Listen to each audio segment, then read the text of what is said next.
காலங்காத்தால உனக்கு எதுக்குடா இந்த வேலை அப்படிங்கிற மாதிரி தான் இருந்தது. இந்த இதை நான் இது வரைக்கும் சமைச்சதே கிடையாது. ஏன் நான் சாப்பிட்டது கூட கிடையாது. அவ்வளோ டேஸ்ட்டாக அவ்வளோ சூப்பராக இருக்கும் அப்படிங்கிற அளவுக்கு நான் சாப்பிட்டதே கிடையாது.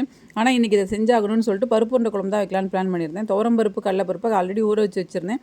அதை அரைக்கும் போது கொஞ்சம் தண்ணி ஊற்றி அரைச்சிட்டேன் போல் ரொம்பவே குளகுலன்னு இருந்தது. அதை மேட்ச் பண்ணுறதுக்கு பொட்டுக்கடலை பவுட்ரு போட்டு மேட்ச் பண்ணேன். அதுவுமே எல்லா மாவுக்கும் போட்டதுனாலே என்னமோ தெரியல, அதுக்கு சரியாகவே இல்லை. அப்புறம் ஒரு இட்லி பாத்திரத்தில் வச்சு ஒரு 5 to 10 மினிட்ஸ் குக் பண்ணி எடுத்ததுக்கப்புறம் அது கொஞ்சம் ஓகேவாயிடுச்சு. யூஸ்வலாக வந்து நம்ம புளிக்குழம்பு வைக்கிற மாதிரி தான் வெந்தயம், கடுகு, சீரகம், மிளகாய் இதெல்லாம் போட்டு நல்லா பொரிஞ்சதுக்கப்புறம் பூண்டு, சின்ன வெங்காயம்லாம் போட்டு தாளித்து தக்காளி போட்டு புளிக்கரைசல் ப்ளஸ் தேங்காய் பேஸ்ட் ஊற்றினோம் அப்படின்னா நம்மளோட குழம்பு ரெடி. நம்மளோட உருண்டை போட்டு ஒரு 5 to 10 மினிட்ஸ் குக் பண்ணோம்னா நம்மளோட கிரேவி ரெடி.